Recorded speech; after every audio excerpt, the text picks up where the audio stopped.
Olá, pessoal que está por aí já. Estou esperando a nossa colega Bruna. Vocês podem ir falando se estão ouvindo. Me deem esse retorno aí se está todo mundo ouvindo e vendo bem, por favor.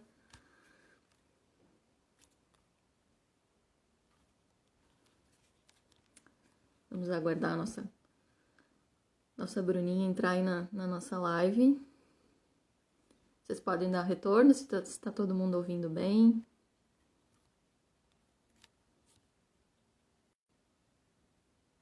Tá bom, valeu.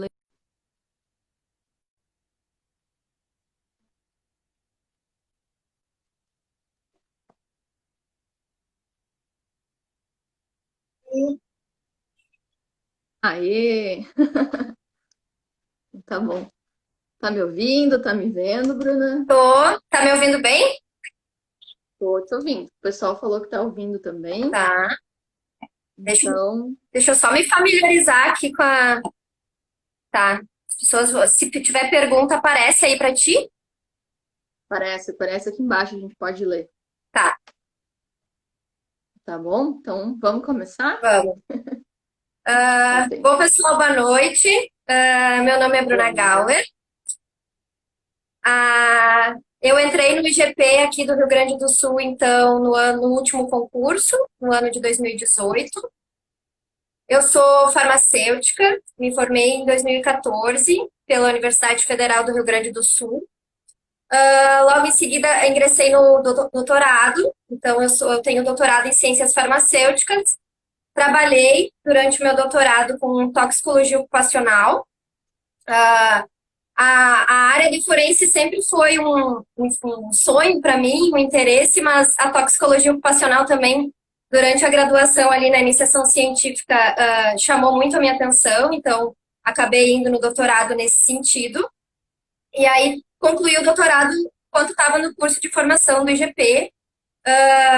Foi um momento muito gratificante, né, por estar concluindo uma etapa e já podendo ingressar no IGP de imediato. E aí, hoje em dia, então, eu estou lotada no laboratório, né, no departamento de perícias laboratoriais, na seção de drogas apreendidas. Bom, então eu vou falar um pouquinho agora, me apresentar também. Meu nome é Lara.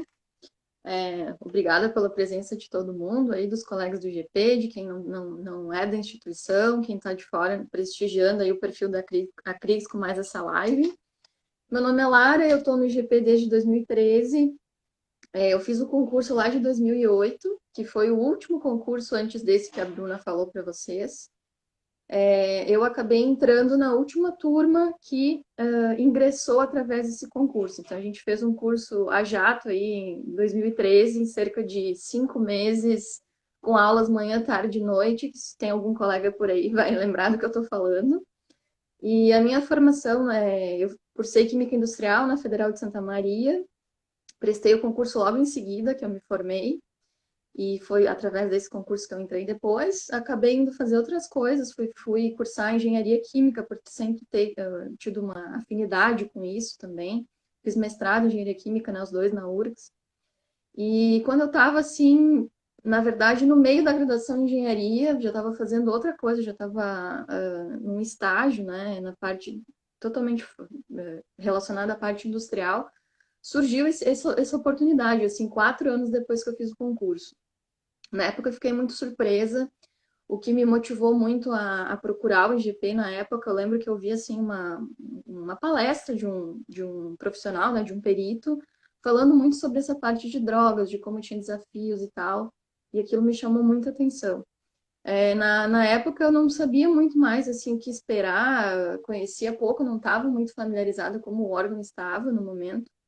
Mas assim, foi uma grata surpresa porque hoje eu adoro o trabalho, hoje eu estou também na mesma divisão que a Bruna. A gente tem colegas com as mais variadas formações, né? Até a Bruna pode comentar depois. Uhum. E eu estou na chefia da divisão hoje, mas a gente tem uma equipe com farmacêuticos, né, Bruna? Se tu quiser comentar sobre as formações do pessoal. Bom, ali no laboratório a gente tem farmacêuticos, né, químicos, temos uma biomédica, já tivemos biólogos ali, né, na nossa seção de drogas apreendidas. Então, é uma divisão que permite, né, uma vasta gama de profissões atuando no mesmo local. Então, é bem legal essa troca, né, tanto de conhecimento, porque cada um acaba, que já traz uma bagagem tanto da graduação como da profissional, né. Então, isso eu posso dizer que se eu já desde a graduação tinha o sonho, né, de entrar na perícia, porque é uma profissão, né, muito gratificante, que a gente vê, né, um retorno para a sociedade, enfim. A hora que eu coloquei os pés ali no IGP, ali no laboratório, o carinho, né, dos colegas, a recepção, a gente tem, o pessoal é sempre, além de ter muito conhecimento, eles têm aquela vontade de ajudar e né, de a gente se sentiu abraçado e nossa, eu aprendi muito nesses 2 anos já de IGP, então agradecer a Lara também, né, por todas as oportunidades. Imagina, eu que agradeço, assim, a gente teve a sorte, né? Eu sempre falo que a gente teve a sorte de ter, agora nessa última turma, receber tu, né? E a Leilani, que foram pessoas que agregaram muito. E bem como tu falou, a gente tem pessoas muito experientes. Acho que isso acaba fazendo uma equipe muito boa, né? Não só na química forense, mas na toxicologia também. Tem uma mescla de pessoas experientes que daqui a pouco, alguns fizeram doutorado na toxicologia, outros têm doutorado em química, outros já vêm com uma experiência de, trabalhou em indústria farmacêutica, então acaba, ou fez alguma coisa na área de toxicologia bem aplicada. Cada um tem a sua bagagem e isso acaba tornando uma equipe muito boa de se trabalhar mesmo. A gente, quando tem algum aperto, alguma coisa no sentido de ter uma dúvida, assim, a gente sempre tem como conversar com os colegas, né? Isso é muito, muito legal mesmo. Isso é bem legal. Bom, e falar um pouquinho sobre o que a gente faz, então, né? Que é o tema da nossa live, a gente se apresentou um pouco. O tema da nossa live é o que a química forense faz na perícia de drogas, né? Como a gente falou, nós somos da divisão do IGP aqui do Rio Grande do Sul, da parte de química forense, e a gente trabalha numa seção que se chama Drogas Apreendidas. Nessa sessão são analisadas as drogas apreendidas em todo o estado do Rio Grande do Sul. Então, a Brigada Militar, a Polícia Civil, eventualmente o Ministério Público, que quer solicitar contraprovas, vários órgãos, né, da segurança nos demandam essas análises, porque não basta uma droga de rua ser apreendida, como a legislação prevê que tem que ser tipificada, a gente precisa fazer uma análise que caracterize que aquela droga possui X ou Y ou Z composto que vai ser classificado como proibido, como proscrito, né? E é muito interessante porque ao mesmo tempo que nós fazemos as análises na parte de química forense, essas mesmas substâncias são avaliadas também na toxicologia forense, né? A gente faz as análises de material bruto, que eu vou falar um pouquinho depois o que é que a gente analisa, que tipo de amostra chega para nós, mas essas mesmas substâncias, os psicotrópicos e tudo mais, são analisados na toxicologia também, né, Bruna? Isso, a diferença básica, assim, entre o que a gente analisa ali na divisão de drogas apreendidas e o pessoal da toxicologia é que nós trabalhamos com o nosso, né, são com as drogas brutas mesmo, é com o material apreendido. O pessoal da toxicologia vai trabalhar, então, com as matrizes biológicas, né, com as diferentes matrizes, sangue, vísceras, urina, enfim, para buscar identificar, né, a presença de alguma substância ou seus metabólitos, né, que as substâncias depois, né, da gente ingerir, elas são metabolizadas, enfim, para, né, dar um auxílio para o médico legista para tentar, né, ver se é uma causa mortis ou se eventualmente a pessoa cometeu suicídio ou foi caso de homicídio e aquela substância teve alguma participação, alguma contribuição para o desfecho daquele crime. E aí nós acabamos trabalhando mais, então, com o material bruto, que são apreendidos, né, tanto pelas polícias civis ou brigada militar, né, que aqui no Rio Grande do Sul a gente chama de brigada militar, mas em outros estados é a polícia militar, né. E aí essas amostras chegam ali no laboratório e a gente tem que fazer essa caracterização que a Lara falou. Aí, quer falar um pouco, Lara, sobre quais materiais, então, que chegam? ali para a gente Sim, analisar? então, o que que é a nossa rotina? O que que é segunda a sexta, o que que a gente faz, né, no laboratório mesmo? A gente vai receber, como eu já falei, drogas que vêm aí de todo o estado, cocaína, crack, maconha, comprimidos artesanais que vão ter desde êxtase até outras substâncias, outras drogas sintéticas, que a gente sabe que muitos dos comprimidos de rua agora têm drogas sintéticas, então a gente analisa esse tipo de material. Aqueles selinhos que tipicamente contêm LSD também têm drogas sintéticas, a gente também analisa. A gente tem recebido muito anabolizante, né? Para nossa tristeza, mas a gente tem recebido porque dá bastante trabalho para fazer. Recebemos aí materiais que os peritos de local de crime, eventualmente, é um suicídio. O perito lá do local de crime identificou que tem uma seringa, uma substância, um equipo desses de aplicação intravenosa. Qualquer coisa que no local de crime o perito de local suspeitar que possa conter alguma substância psicotrópica, né, ou algum medicamento, alguma coisa assim, ele pode nos enviar. Então, assim, tudo que, propriamente como a Bruna bem explicou, os materiais brutos, né, todos esses materiais, frascos, recipientes, pós, cápsulas, comprimidos, tudo isso é analisado na seção de drogas apreendidas. Material proveniente lá do necrotério, de pessoas vivas que são encaminhadas à clínica para coletar sangue, urina e uma série de outras coisas também. Sangue e urina, na verdade, de vivos só. Uhum. Aí é a toxicologia. Mas, assim, o escopo de pesquisa das substâncias vai ser o mesmo. Às vezes vai diferir, claro, o método de extração, a sensibilidade do equipamento que se vai utilizar, mas tem uma interface muito grande, né? E, como eu já falei, diferentes técnicas analíticas. E assim, deve ter muita gente aí que é da área, a gente vai falar de siglas de metodologias analíticas e vai entender, mas a gente vai comentar um pouquinho no que consistem essas técnicas, né, Bruna? Qual é o princípio do que a gente faz para ter certeza que aquela maconha, aquele torrão de maconha, aquele pó contendo supostamente cocaína, ou outros comprimidos e cápsulas realmente tem alguma coisa. Fala aí um pouquinho, Bruna, do que a gente faz em termos de técnicas analíticas. Isso. Apesar da gente trabalhar, então, né, com a matéria bruta, que normalmente é uma matriz bem mais simples do que uma matriz biológica, né, como sangue, urina, que, né, além de uma possível substância exógena, né, de fora do corpo, a gente já tem, né, as nossas próprias substâncias internas que acabam confundindo. As matrizes que a gente recebe também ali, né, nas drogas também acabam sendo complexas, então em alguns momentos, a gente precisa fazer uma extração, né, que é separar o que a gente quer analisar daquela matriz inicial. Então, normalmente a gente emprega solventes, enfim. E aí a gente precisa de técnicas que vão nos permitir separar essa, essa substância, né, essa mais de uma substância que pode ter naquele comprimido, por exemplo, ou naquele pó, separar e identificar essa substância.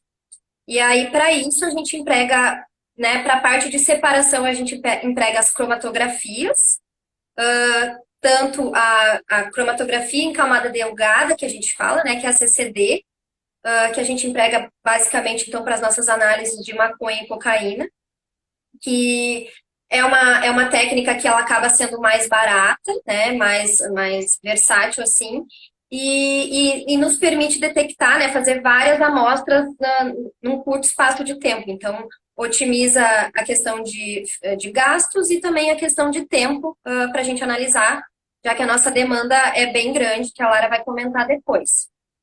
Além da cromatografia em camada delgada, a gente também tem cromatografia gasosa, que daí, né, no caso, são para substâncias que vão acabar volatilizando, porque a gente emprega temperaturas mais altas, né, durante essa análise. Então, também ela vai fazer a separação dos analitos. E também temos a cromatografia líquida, que daí não envolve, né, às vezes, um aquecimento tão grande, a gente pode até ter uma temperatura controlada, assim, de 30, 40 graus, enfim, mas não é uma temperatura tão alta como a cromatografia a gás. Então, nos permite analisar aquelas substâncias que são termossensíveis, que a gente diz, né, que são sensíveis ao calor. Então, são essas três técnicas que a gente tem de separação. E para fazer a detecção, a identificação dessas substâncias, a gente também faz o uso de diferentes formas. Por exemplo, na cromatografia em camada delgada, a gente acaba usando reveladores específicos, né? No caso, para maconha, a gente usa o Fast Blue. E para coca, Lara, como é que é o iodo? Agora me Iodo fugiu. platinado. Iodo platinado. Iodo platinado. Para fazer a revelação. Então, eles têm, né, uma característica que vão reagir com aquela substância química de interesse que a gente tem, vai produzir uma cor específica. A cromatografia também, ela, né, a substância vai ter uma migração diferente, dependendo da afinidade dela, né, ou pela fase estacionária da cromatografia em camada delgada. E aí, essa diferença de posição, né, naquela cromatografia, ou diferença de tempo de retenção nas cromatografias a gás, cromatografia líquida, é que vão nos dar uma maior certeza de qual substância é, né, de separação. E aí, na cromatografia líquida e na cromatografia a gás, a gente também usa outros detectores, que pode ser o espectrômetro de massas, que ele nada mais é do que ele acaba, aquelas substâncias que estão vindo ali, chegando no detector já separadas pela cromatografia prévia, elas vão ser aquecidas, né, e vão se fragmentar. Cada substância se fragmenta de uma forma característica, que a gente diz que é a identidade química daquela substância. E aí o detector nos converte num sinal que a gente consegue identificar, através daquelas características, quais substâncias, né, de qual substância se trata. Claro que a gente tem, né, Lara, bibliotecas, né, que já tem Sim. um grande arsenal ali de drogas, enfim, ou de substâncias ali que nos ajudam nessa identificação, né, não é totalmente às cegas que a gente faz isso. E além, né, da espectrometria de massas, nós ali das drogas também usamos bastante na cromatografia líquida o detector DAD, que é um detector de absorção ultravioleta, né? E aí também dá uma característica molecular daquela substância. Então, é uma outra forma de caracterização que, às vezes, a gente precisa dessas duas técnicas, inclusive, se complementando, dependendo da característica da substância, né? A gente precisa empregar ainda essas duas técnicas para fazer uma detecção correta. Claro que, além de todas essas especificidades que a gente faz, a gente sempre acaba correndo, né? Que a gente diz correndo, é analisando junto um padrão analítico, que nada mais é do que aquela substância que a gente está buscando no nosso material, aquela substância que é purificada, que né, que foi industrializada. Então, a gente normalmente tem que fazer a compra, só que infelizmente, né, Lara, pode comentar um pouquinho pra gente, a gente sabe que não é fácil, né, adquirir essas substâncias, então, e a gente nem tem como ter todas, né, então... Sim, como a gente falou, vocês vão ver que eu vou falar um pouquinho de estatísticas depois, de análise. 97% do que nós fazemos em termos de análise de drogas brutas é maconha, cocaína e crack, tá? Então, claro, tendo um padrão comercial de cocaína, um padrão comercial de THC, de canabinol, de canabidiol, que são né, os compostos aí da maconha, popularmente chamada, a gente consegue, porque todas essas técnicas que nós comentamos, que a Bruna falou, são técnicas de cunho comparativo. Nós precisamos separar as amostras, as substâncias presentes nas amostras, precisamos identificá-las por essas técnicas com princípios físicos diferentes, mas é necessário que o padrão analítico seja submetido concomitantemente às amostras, também a essas análises, porque a gente vai depois fazer uma análise. O tempo de retenção é o mesmo, claro que dentro de um pequeno limite que pode variar. Essa cara desse espectro gerado é a mesma ou não? Então, sempre, para todas as análises, nós precisamos de um padrão analítico. Bom, e aí, para esses 97% que a gente falou, é tranquilo, mas para os outros 3%, que é uma vastidão enorme de um monte de substâncias que são presentes na portaria 344 da Anvisa, ou mesmo medicamentos que têm interesse na área forense, pericial, de local de crime, enfim, nós precisamos de um padrão. A gente tem tido o surgimento de muitas drogas sintéticas, como nós falamos, né? A gente sabe que o que está acontecendo lá na Europa, Estados Unidos, O que aconteceu lá, o que chegou lá 1 ano, 6 meses atrás, vai chegar aqui no Brasil depois, e não só aqui no Rio Grande do Sul, no Brasil inteiro. O que acontece? Para a gente adquirir padrões analíticos de todas essas substâncias, primeiro que tem que ter uma autorização especial de compra da Anvisa, que é burocrática, que envolve custos. Então, tem toda a questão de ter a licença, envolve a burocracia, o custo, e mesmo que essas duas barreiras sejam ultrapassadas, a gente vai ter um tempo para esse padrão chegar. 45 dias, 60 dias.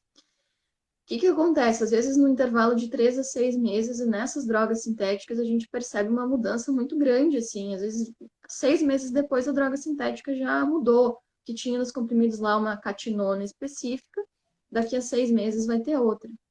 Então, a gente tem que desenvolver, muitas vezes, técnicas para purificar e para gerar os nossos padrões secundários. A gente vai utilizar, além das técnicas que a Bruna falou, cromatografia, espectrometria de massas, HPLC, infravermelho também, a gente vai buscar lugares ou adquirir equipamentos, que é uma coisa bastante complicada também, mas a gente sempre busca, por exemplo, parceria com a URGS, a Universidade Federal daqui, né, do Rio Grande do Sul, a própria fundação, que também tem a questão de ter um equipamento, o QTOF, né, que dá a massa exata.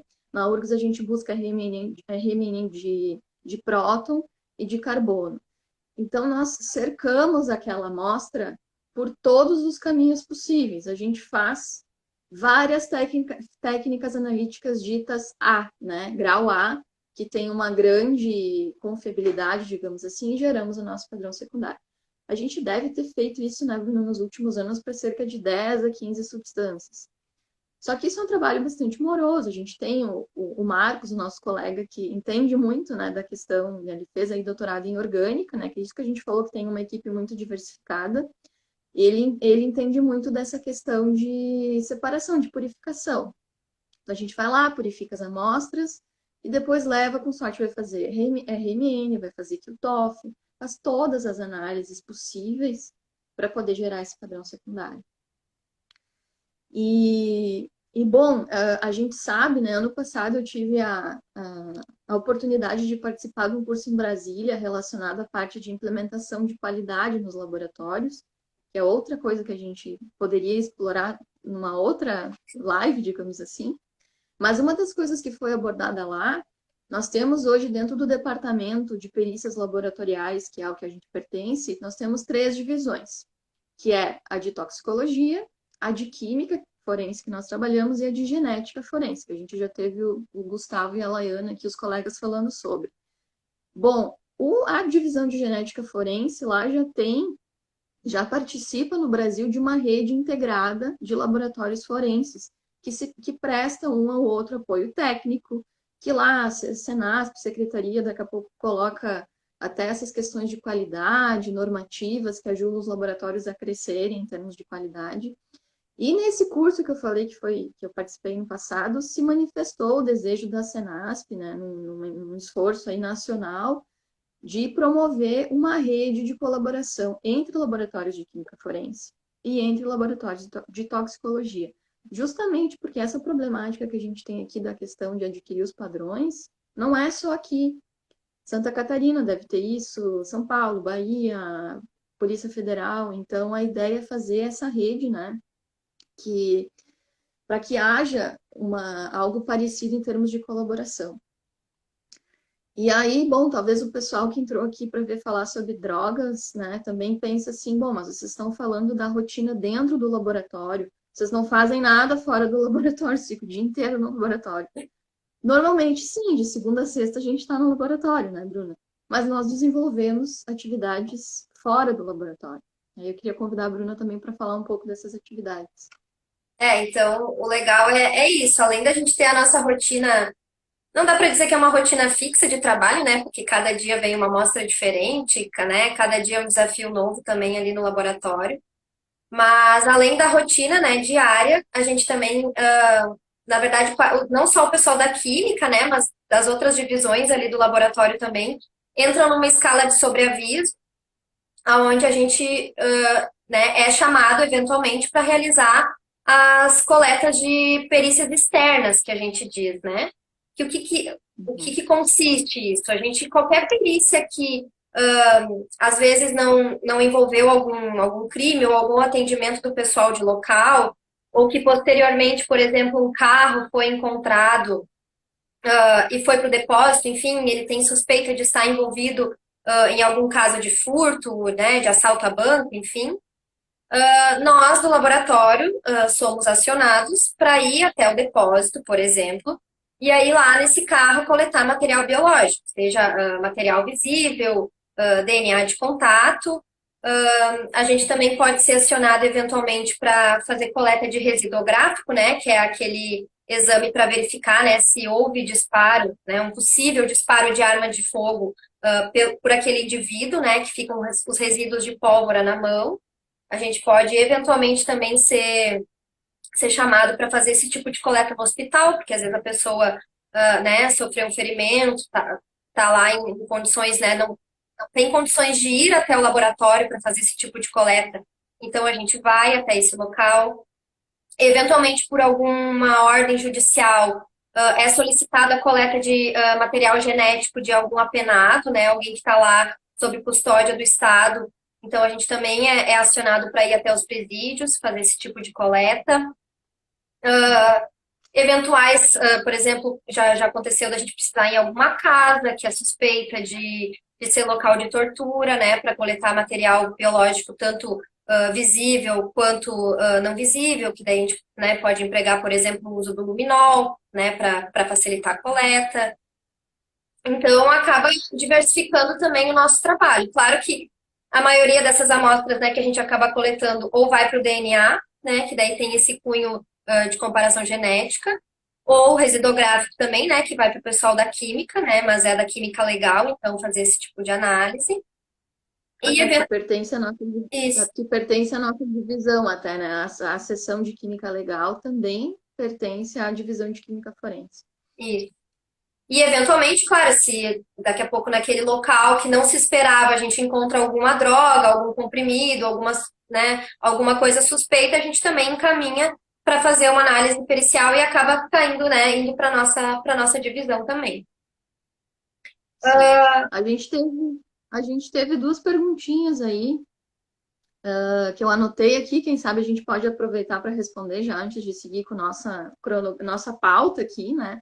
Pode ser. O Rafael aí, colega que, lá de Brasília, perguntou como é que estão as iniciativas em relação à gestão da qualidade no laboratório, né?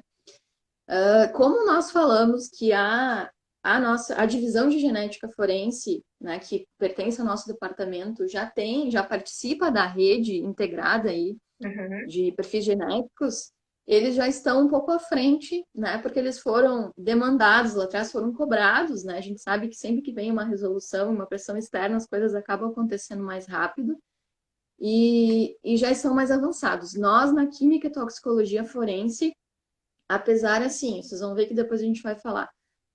Acho que é a realidade de muitos estados brasileiros. Nós precisamos muito de peritos, de técnicos. Nós temos pessoal muito reduzido em relação ao tudo que nós poderíamos fazer. Por exemplo, seria competência da divisão de química forense fazer análises ambientais, né, para atender lá uma antiga demanda do pessoal lá da seção de perícias ambientais do Departamento de Criminalística. A gente não realiza isso no dia a dia como rotina, simplesmente por falta de pessoas para conseguir implementar isso. Bom, mas a gestão da qualidade tem sido implementada, a gente tem tentado, agora no início aí, né, de toda essa história da pandemia, nós ficamos quase todos um bom período em home office, a gente conseguiu trabalhar um pouco nos documentos, tem muito a ser feito, muito em termos de validação e uma série de outras coisas, mas está em processo, a gente já deu o primeiro chute, assim, né, a gente começou a fazer, mas falta bastante ainda, falta bastante ainda. Outra pergunta que eu vi aí foi qual é o número de casos mensais que o perito faz, Bruna, se tu quiser responder. Que cada perito faz ao mês. Enfim. Isso. Bom, Semana. Tá. Ali nas drogas, enfim, como a gente trabalha então com essa matriz, né, um pouco menos complexa, que não envolve um caso, né, de de análise, assim, mais um tipo de análise normalmente. A gente trabalha por lotes, né, Lara? Então, a gente tem uma Isso. demanda fixa por semana que a gente tem para cumprir. Então, se a gente for considerar, por exemplo, maconha e cocaína, que são a grande O maioria das. carro-chefe, É, que é o carro-chefe, né? isso aí, o carro-chefe nosso. Cada perito Isso. realiza 140 análises por semana, então dá uma média de 560 laudos no mês, se fosse fazer só esse tipo de análise, né? Claro que, eventualmente, então, quando entra alguma outra, né, alguma outra amostra, comprimidos, anabolizantes, coisas, né, que são mais complexas e que vão requerer a ajuda de um equipamento, que vão demandar mais tempo, aí sim esse número de laudos acaba reduzindo. Mas é mais pela complexidade da análise e o tempo que vai precisar, né, para analisar do que pelo número, porque número, né, pela quantidade sempre tem. Então, a amostra nunca falta. Pelo menos não, Aí o pessoal falando aí, o pessoal. Hã? pelo menos desde que eu Desculpa, Bruno. entrei, eu não vi faltando drogas, né? Então sempre tem coisa para analisar. Uma coisa é certa, os boletos para pagar e os lotes de droga esperando para fazer, né? Bom, o pessoal falou aí, é bom saber que tem as loucas da ISO aí, não são só não é só o pessoal que está comentando. Sim, esperamos que a gente consiga em breve, daqui a pouco, para alguma análise específica. Isso não é uma coisa ainda para esse ano, possivelmente não para esse ano. Mas quem sabe, né, em breve, pensar numa acreditação, pensar pelo menos, a gente não sabe se essa questão da rede integrada que se pretende fazer em termos nacionais, se isso é para agora, se não é, mas se viesse uma resolução, a exemplo do que foi lá para a rede integrada de perfis genéticos, no sentido de padronização, já seria bem interessante. Em termos de números, né? O pessoal perguntou quantas vocês fazem? Para vocês terem ideia, assim, ó, nos últimos 5 anos, acho que deve ter crescido umas 10 mil unidades, 10 mil amostras por ano, assim, a gente cresceu, comparando de 2015 para cá, aumentou em torno de 10 mil drogas no ano. A gente produz em média de 35, 40 mil laudos de maconha e cocaína por ano, enquanto 7, 8 peritos, né, na sessão. Claro que eventualmente tem uma hora extra que dá uma ajuda, a gente consegue, o pessoal faz mais trabalho e tal, mas é uma demanda que só cresce. A gente teve nos últimos 2 anos um aumento de 73% nas análises de cocaína e crack, né? Que é a mesma coisa, cocaína e crack, um é base, o outro é sal, mas é a substância que a gente pesquisa é a mesma. A gente teve um aumento de 25% nas análises de maconha, e apesar daquelas drogas sintéticas serem um número muito pequeno diante do todo, né, 3% do total, nos últimos 5 anos teve um crescimento de 200%. Então, apesar de ser pequeno, mas teve um boom muito grande, né? A gente acha que é uma diversificação que aconteceu aí, a gente sabe que o mundo está muito globalizado, o que está acontecendo lá fora, claro que são drogas que normalmente quem adquire tem maior poder aquisitivo e tudo mais. Mas 200% em 5 anos é significativo, né?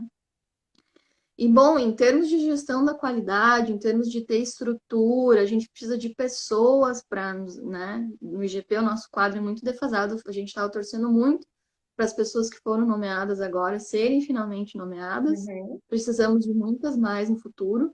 E, além disso, a gente precisa de estrutura, né, Bruna? Sim, é. Até aproveitando a pergunta aqui, alguém perguntou como é que fica a cadeia de custódia agora com a nova lei. Então, Uhum. justamente até pensando nisso, da questão de cadeia de custódia, que se preconiza que haja um centro, né, de custódia, enfim, agora com a nova lei. Está em fase final, né, de construção ali, o Centro Regional de Excelência em Perícias, né, da região sul, que vai ficar ali perto da rodoviária de Porto Alegre, né, junto da Secretaria de Segurança Pública, né, na verdade, para quem não conhece ainda aqui em Porto Alegre. E aí, então, a ideia, esse centro vai unir, então, os dois departamentos que hoje em dia, aqui em Porto Alegre, estão em regiões distantes, né? Que é o Departamento de Perícias Laboratoriais e o Departamento de Criminalística. Então, a gente tem a expectativa, né, de agregar muito, porque a gente, né, os peritos estando próximos, né, tanto peritos, os peritos lá, que a gente quase não tem contato, né, os colegas do departamento de criminalística, os casos, né, a resolução dos casos, a troca de ideias, a troca de conhecimento vai facilitar um monte. E a ideia também é de fazer essa centralização. Então, lá também vai ficar, né, a central de custódia para os materiais que já foram analisados ficarem armazenados lá de uma maneira centralizada, mais organizada. Então, tudo isso vai facilitar. E a gente também tem a expectativa, né, com a criação, de fato, né, do CREPEC, né, que é o centro regional, de a gente, né, conseguir mais pessoas, mais suporte financeiro para, né, adquirir equipamentos novos, porque a gente sabe que às vezes a demanda é grande, mas também não só a limitação de pessoal, mas, né, a limitação de equipamentos também, porque pessoal capacitado, pela capacitação do pessoal, a gente não é carente, né? É mais pela quantidade e a questão dos equipamentos também, dos insumos. E aí, nisso tem até um projeto, né, Lara, que a gente está para ampliar, né, que a gente está com um projeto aí para tentar ampliar as nossas análises, para ir para mais para a parte ambiental. Não sei se tu quer comentar um pouco. Sim, e assim, eu queria deixar, comentar também, assim, a gente sabe que talvez a página que a crise, né, é voltada mais à associação de peritos, né, Ficou um pouco baixo o áudio? tá baixo, o teu ficou baixo, vocês estão me ouvindo? Ah, pois é. Vocês estão me ouvindo? Oi, gente, alguém escreve aí se tá dando para ouvir. Ficou abafado, né? O volume ficou abafado. Peraí, vamos ver o que aconteceu. Um pouquinho. Oi, vocês estão ouvindo? Eu vou tentar falar mais alto. Vocês estão ouvindo agora que eu estou gritando? Eu ouço, mas tá Eu não baixinho. sei, gente, o que aconteceu. Vou falar mais baixo, tá? Aliás, eu vou falar mais perto e mais alto, tá? Eu vou falar gritando para ver se resolve. Bom, aí o que a gente estava falando em termos da estrutura do prédio, né? Da estrutura do prédio, se eu estiver gritando e vocês estiverem ficando surdos porque o áudio voltar, vocês me avisem, tá? Não, pode continuar, pode continuar. Além da estrutura, né, do prédio novo que a gente vai ter, a gente precisa muito, além de peritos criminais, técnicos em perícia e todos os outros profissionais do GP. Técnicos são muito importantes para a nossa atividade também. E, bom, a gente estava falando em termos de estrutura do prédio novo, do pessoal que nós precisamos, e nós tivemos um projeto na área ambiental aprovado, nacional, que vai nos ceder vários equipamentos desses que nós já falamos, e que vai ser bem importante não só para as análises ambientais, que finalmente a gente quer oferecer como rotina alguma coisa para o pessoal lá do Departamento de Criminalística, né? E esses equipamentos vão nos ajudar também nas atuais análises, tanto a toxicologia, a gente sabe que os equipamentos são utilizados para as mais diferentes perícias que a gente realiza. Então, esse projeto vai vir em muito boa hora, está andando, está passando por várias etapas, todas as etapas burocráticas, mas em breve devem chegar esses equipamentos para nós. E teve uma pergunta bem interessante ali, que acho que passou batida, que é a questão da cadeia de custódia. A gente sabe que teve uma lei lá do ex-ministro Moro, né, agora no final do ano, em relação à cadeia de custódia. Alguém fez essa pergunta aí. O que isso mudou para nós? Internamente, a gente já tinha uma preocupação de armazenar contra a prova, até porque lá na própria legislação se preconiza que a perícia que armazena, né, a contraprova, e que tem que ter toda uma questão de custódia interna, e isso a gente já se preocupava bastante. claro que a gente sempre está tentando aperfeiçoar internamente essas etapas, esses registros, principalmente da questão da custódia. Mas a gente sabe que o que vem mudando mais, quem está sendo mais impactado, talvez, é o pessoal da ponta, que são os órgãos que nos demandam, que é a Polícia Civil, a Brigada Militar, porque eles também vão ter que apresentar um registro desde quando essa droga foi apreendida até quando ela vai chegar para a perícia. Então, toda a cadeia. O próprio IGP desenvolveu uma embalagem específica para guardar essas amostras, para guardar, para ter a cadeia de custódia. E a gente ouviu, a gente não sabe, né? Não sei como é que está com a direção geral isso, mas que a Secretaria de Segurança Pública pensava em embalagens unificadas que pudessem ser utilizadas como cadeia de custódia, porque todos os órgãos poderiam... Hoje o IGP tem, né, uma embalagem específica, mas a gente sabe que o ideal seria que todas as vinculadas, todos os órgãos que apreendem os materiais pudessem contar com o mesmo tipo de embalagem. Não sei se tu viu mais alguma pergunta aí, Bruna? Não, eu acho que não. Agora tu acabou respondendo melhor a pergunta da cadeia de custódia. O Anderson aqui perguntou sobre as análises da química legal. O pessoal da química acaba fazendo as outras análises, então, né, também em material bruto, que não são as contempladas pelas drogas. Então, é análise de tintas, o próprio exame residográfico, né, que eu comentei antes. Tem residográfico também explosivo. Explosivos, venenos em material bruto. As embalagens, né, que às vezes vêm, né, com suspeita de veneno, enfim, também são eles que fazem. Agora é uma demanda que aumentou muito, até se vocês procurarem, ainda tem reportado a questão do álcool gel adulterado, né? Álcool gel vendido em embalagem ali, nem sem rótulo até. Não tem então, a gente tem álcool. Tem sido bastante... A química legal tem sido bastante demandada para fazer esse tipo de análise. E, Bruna, queria te pedir para falar um pouquinho também sobre tu, né, tem uma formação mais na parte de farmácia, toxicologia, e eu já sou mais da química. Fala aí, em termos da tua formação, o que tu acha que assim, o que se destaca em termos do que tu aprendeu lá no teu curso para as aplicações dentro do IGP?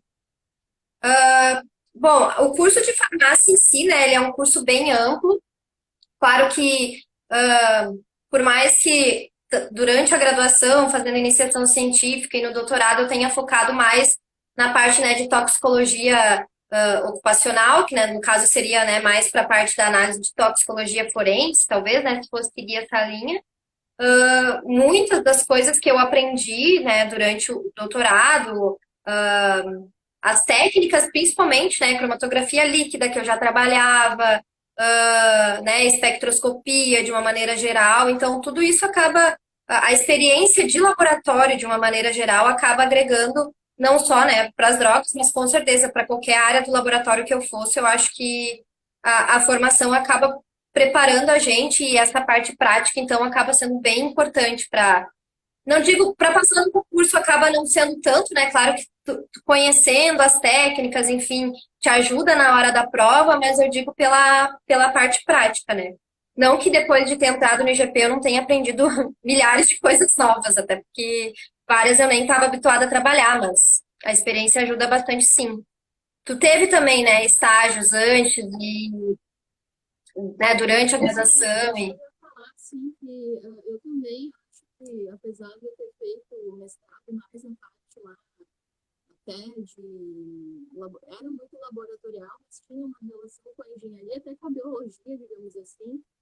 Mas eu também já tinha feito iniciação científica lá na graduação em química, na parte de inorgânica, um pouco de química analítica.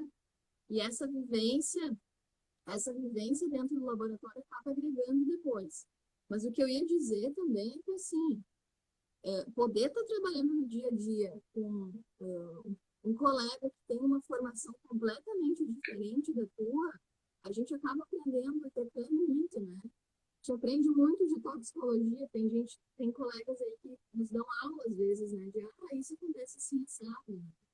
Aí a gente vai para uma coisa mais técnica e química, tem um outro colega que sabe mais. Então, é uma troca muito boa.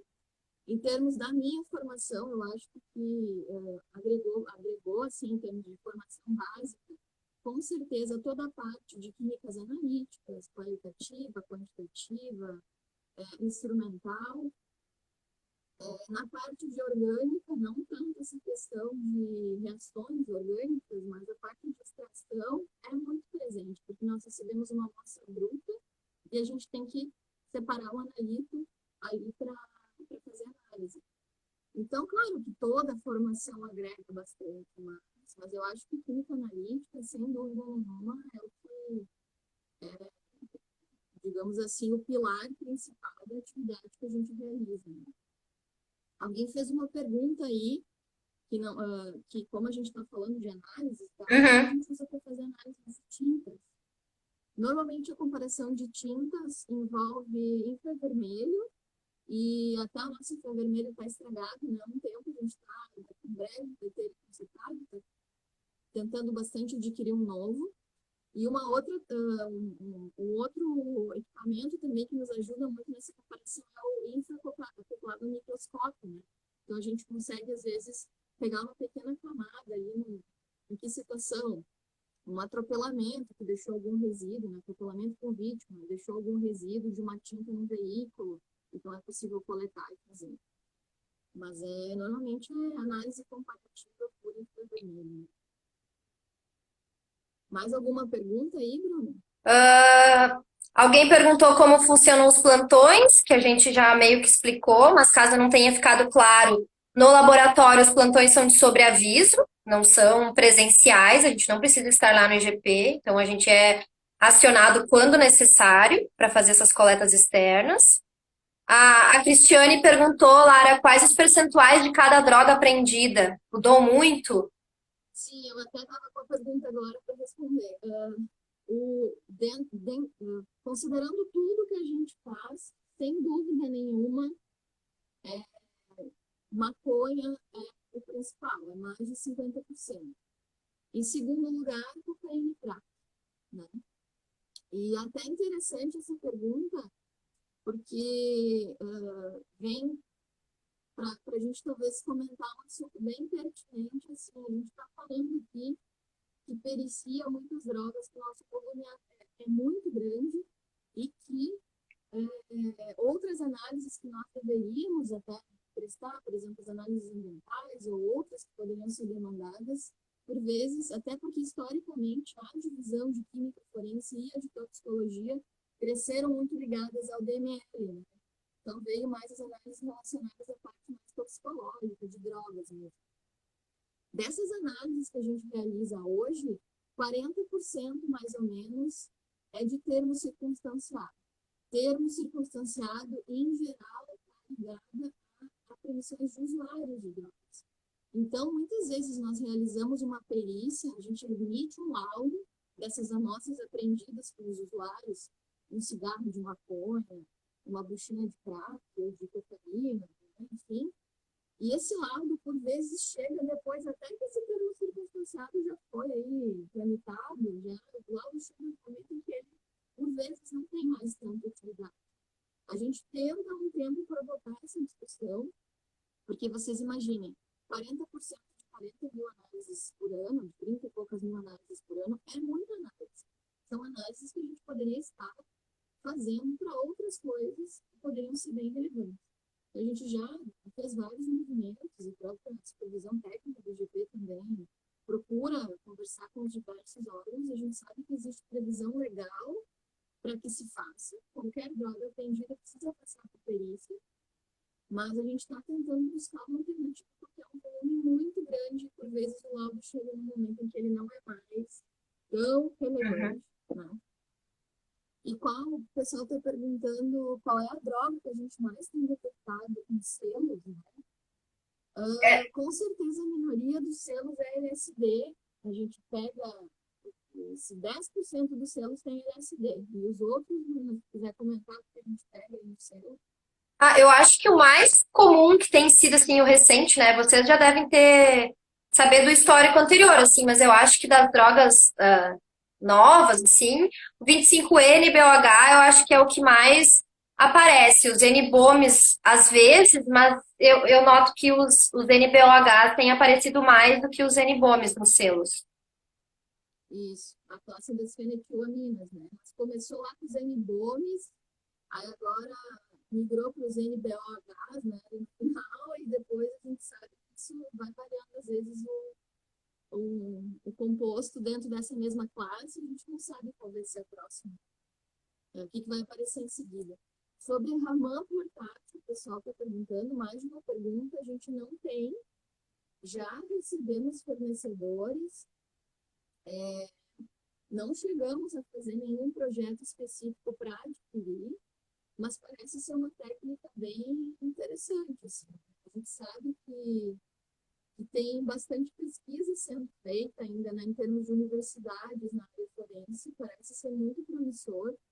Como nós temos recursos limitados em geral para projetos, o nosso próprio infravermelho é muito antigo, então a gente está foca assim, na nossa prioridade número 1 é o infravermelho novo. Né? Isso.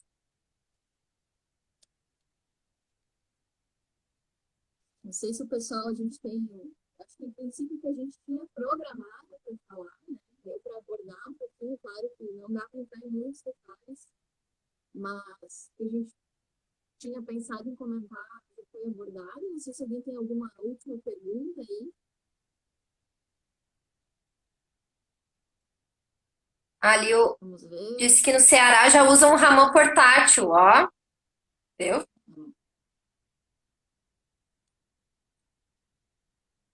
O pessoal comentou como funciona os plantões, você já comentou, né? Já. Ó, a Viviana perguntou se a gente faz pesquisas no setor, pesquisas científicas, será que é? Sim, boa. Nós temos estagiários de nível técnico que nos ajudam com preparo de placas, assim, toda a parte de laboratório, assim, de apoio nas análises, eles nos ajudam e eventualmente quando eles estão fazendo TCC, né, lá do seu curso técnico, ou mesmo algum estagiário de nível superior, sempre sob supervisão de um perito, porque a gente está trabalhando com drogas, com materiais que tem que ter uma custódia, e tem toda uma questão, né, de responsabilidade sobre esse material. Mas sim, nós já tivemos vários alunos que fizeram trabalhos e que foram bem úteis, inclusive, para a divisão. Outra pergunta bem interessante, se a gente tem laboratórios no interior para drogas. A gente sabe que Santa Catarina funciona um pouco nessa modalidade. Nós não temos, todas as análises são realizadas. Então, a Polícia Civil, todas as delegacias do interior, trazem as drogas até Porto Alegre. A gente faz todas as análises. Por mais simples que seja uma análise de CCD, aí, que pode, maconha e cocaína, é eficiente e é barato fazer, mas por mais barato que seja, ainda vai precisar de balança, capela, de exaustão, bomba de vácuo. São coisas pequenas, mas assim, pensando em termos de uma instituição que precisa de bastante recurso, montar um laboratório, fazer regionais, até teve iniciativas em relação a isso. Precisa ter todo um local para armazenar as contraprovas no interior, tem que ser uma sala 24 horas com vigilância, no prédio, né, pelo menos com vigilância, então tem um impacto nas questões de custo, mas essa ideia já surgiu em várias gestões do GPS. O Anderson quer saber um pouco das análises de química legal. Anderson, quando tu entrar no GP, tu vai fazer análise de drogas. Para de.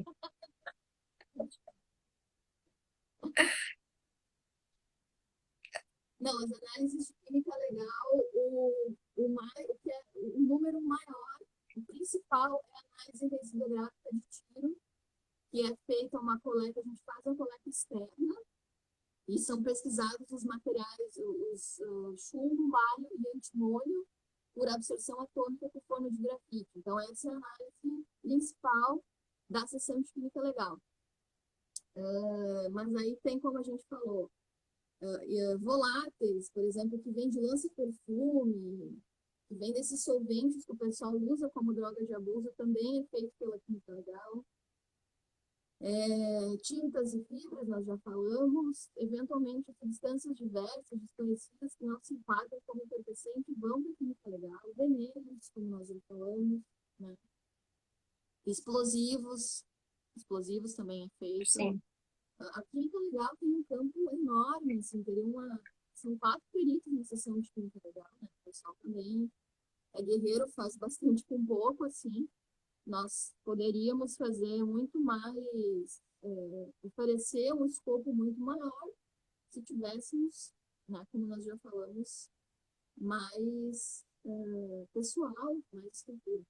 Os inalantes que é detectado são principalmente compostos voláteis. Aí tem desde fluido de ar-condicionado, todos esses componentes, solventes clorados, normalmente são solventes clorados, né? Que são apreendidos Sim, acho que sim. nesses inalantes. Até mesmo pingo de solda chega eventualmente para fazer análise desses voláteis, né? O Anderson perguntou, tudo que não é droga. Basicamente a química legal analisa tudo que não seja Os droga. inalantes em si, esses são feitos normalmente por Headspace, né? Uhum. E eles acabam, até tem alguma questão de serem controlados, por serem produtos que podem ser utilizados na fabricação de drogas e tal. Mas poderia considerar uma droga de abuso. Então, os inalantes são feitos aí pela química legal.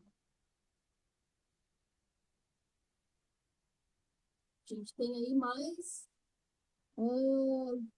2 minutinhos. Eu não consigo nem ver que horas são.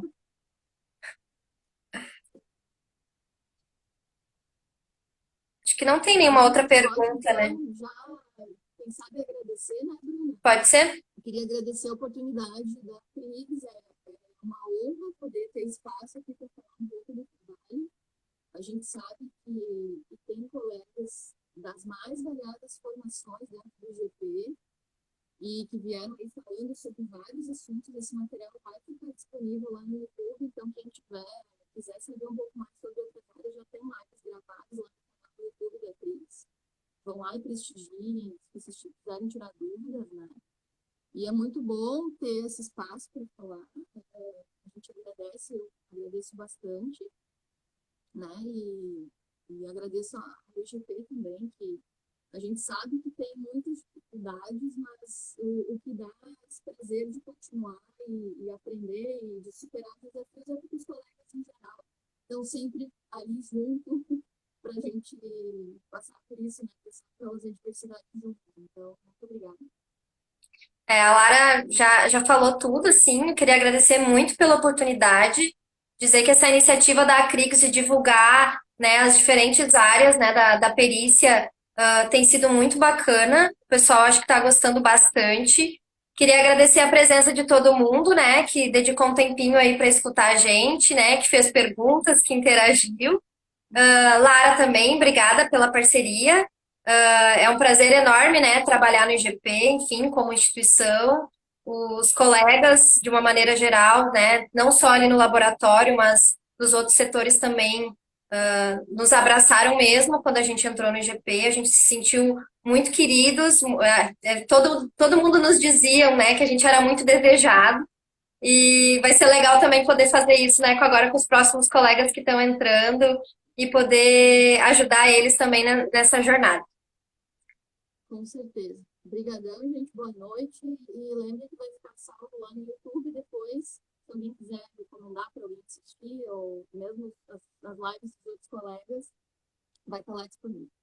Tá? Um beijo, já tá na contagem regressiva, eu vou terminar aqui. Obrigadão, Bruna. Beijo, tchau, tchau, boa noite. Beijo, boa noite.